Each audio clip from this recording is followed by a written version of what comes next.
Olá a todos! Sejam bem-vindos a mais uma aula de cálculo. Hoje, vamos embarcar em uma viagem tridimensional com as funções vetoriais. Se você já está familiarizado com funções reais, aquelas que mapeiam números reais em outros números reais, como a nossa querida função f de x igual a x ao quadrado, prepare-se para expandir seus horizontes. As funções vetoriais, que são nosso foco hoje, mapeiam números reais a vetores tridimensionais. Essas funções vetoriais são fundamentais no estudo do cálculo, pois elas nos possibilitam analisar e compreender fenômenos em três dimensões, como movimentos de objetos e campos de força. Como suas irmãs reais, as funções vetoriais possuem domínio e imagem. Entretanto, no caso das funções vetoriais, o domínio costuma ser um subconjunto dos números reais, muitas vezes representando o tempo, enquanto a imagem é um conjunto de vetores no espaço tridimensional. Ao contrário das funções reais, não podemos representar as funções vetoriais graficamente em um simples plano. Elas precisam de todo um espaço tridimensional para serem corretamente visualizadas, e podemos entender a função vetorial como uma curva que descreve uma trajetória no espaço. Para ilustrar, vamos considerar a função posição, que descreve a posição de um objeto no espaço tridimensional em relação ao tempo. Imagine, por exemplo, uma bola sendo lançada ao ar. A trajetória dessa bola pode ser representada por uma função vetorial. Suponhamos que a bola seja lançada do solo, na direção de um vetor v. A função vetorial que descreve a trajetória da bola é dada por r de t, igual ao vetor x de t, y de t, z de t. Aqui, x de t, y de t, e z de t, são funções que representam a posição da bola no espaço em relação ao tempo t.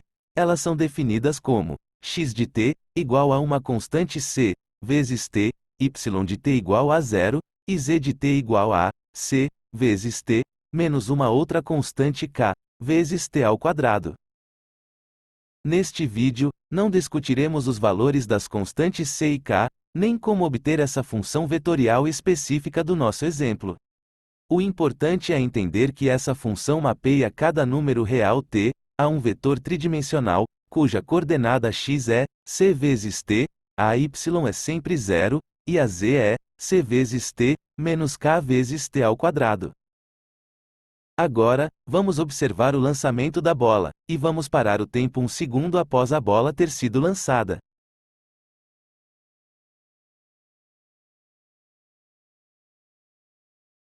Se quisermos calcular a posição da bola neste exato momento, basta calcular o vetor r de 1, que será um vetor com coordenadas c, 0, e c menos k.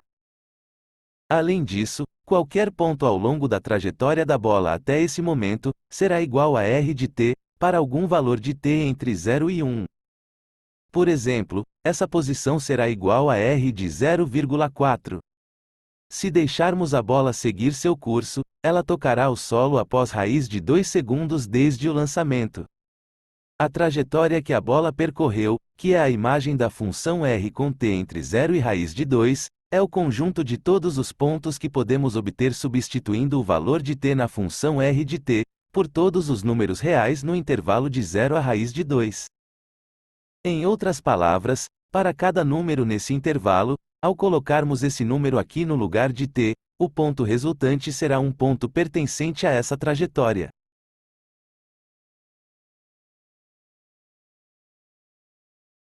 De maneira formal, definimos uma função vetorial r, indo de um conjunto A até o espaço tridimensional R3, como uma função que associa cada elemento do conjunto A a um vetor com 3 coordenadas.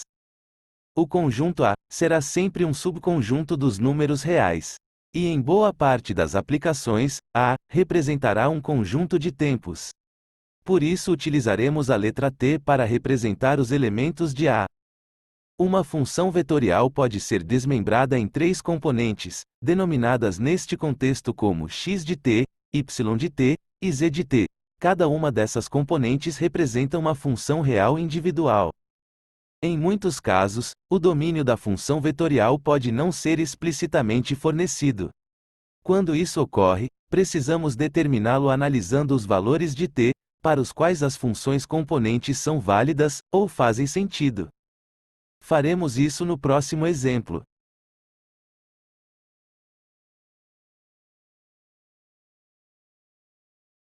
Neste exemplo, as funções componentes são dadas por x de t igual a t ao cubo, y de t igual a ln de 3 menos t, e z de t igual a raiz de t. Note que a função x está definida para qualquer número t pertencente aos reais. Já a função y, a expressão 3 menos t, precisa ser maior do que 0, e isso nos diz que o t precisa ser menor do que 3. A função z, nos diz que o t precisa ser maior ou igual a 0. Juntando essas informações, concluímos que o domínio dessa função tem que ser o intervalo fechado em 0 e aberto em 3. Aqui nós temos os eixos x, y e z. Ao fazermos t igual a 0, obtemos o vetor r de 0, igual a 0, ln de 3, e 0. Esse é exatamente o ponto que temos representado aqui. Ele está exatamente em cima do eixo y, já que as coordenadas x e z valem 0. Agora, vamos realizar uma simulação permitindo que o tempo, t, varie de 0 até 1. Isso nos permitirá observar o movimento deste ponto e a trajetória que ele deixa em seu rastro.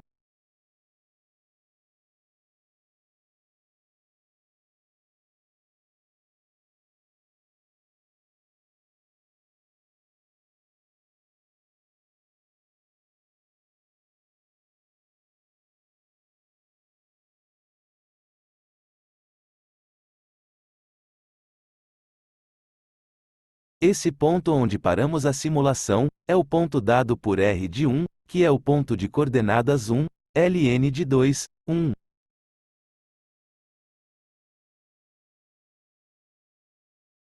Vamos ver mais um exemplo. Aqui, o que temos é o que chamamos de função vetorial afim. Isso significa que todas as suas componentes são funções afins. Em outras palavras, cada componente da função vetorial é uma função linear de suas variáveis, o que caracteriza a função vetorial como afim. Neste exemplo, não há restrições para o valor de t, ele pode assumir qualquer valor. Vamos ver uma simulação para esta curva, com t variando de 0 até 5. Mas antes de assistirmos à simulação, vamos calcular onde a trajetória irá começar, e onde irá terminar. Para isso, só precisamos calcular o r de 0, que será o início do percurso, e r de 5, que será o final do percurso. O r de 0 será igual a 1, 2 e menos 1. Já o r de 5 será igual a 6, 27 e 29. Então, a trajetória do ponto iniciará neste ponto e terminará neste ponto. Vamos à simulação.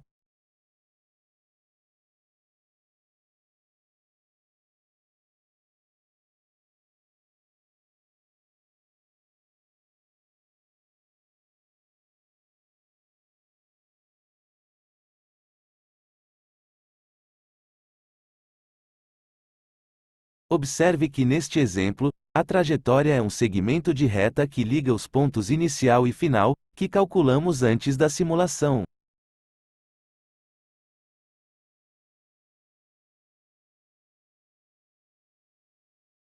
Vamos ver um outro exemplo. Aqui, temos que x de t é igual a cosseno de t, y de t é igual a seno de t, e z é igual a t. Observe que se ignorarmos a coordenada z, teremos uma curva plana, que ao fazermos o t variar de 0 até 2π, obteremos uma circunferência de centro em 0 e raio 1. Se a coordenada z fosse constante igual a 0, a trajetória da curva no espaço tridimensional se reduziria a uma circunferência no plano xy, centrada na origem do espaço, com raio igual a 1. No entanto, vamos explorar o efeito que a variável z de t, igual a t, tem na forma da curva. Esse é o ponto inicial da nossa trajetória. Ele foi obtido calculando r de 0, que resultará no ponto de coordenadas x igual a 1, y igual a zero, e z igual a zero. Vamos iniciar a nossa simulação, fazendo o t variar de 0 até 4π, na nossa função vetorial r de t.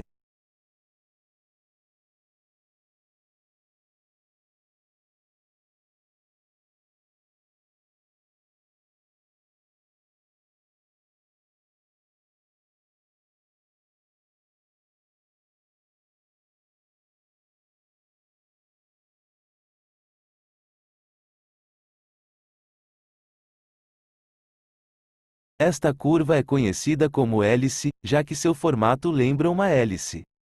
Ela tem o mesmo formato que uma mola. Observe o que acontece se modificarmos um pouco a nossa curva original, dividindo o valor de z por 2. Vamos fazer a simulação dessa nova curva com t variando de 0 até 4π, igual fizemos com a curva original.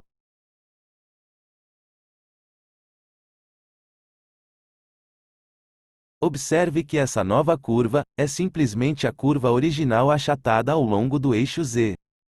Se compararmos nossa curva a uma mola, é como se estivéssemos contraindo a mola.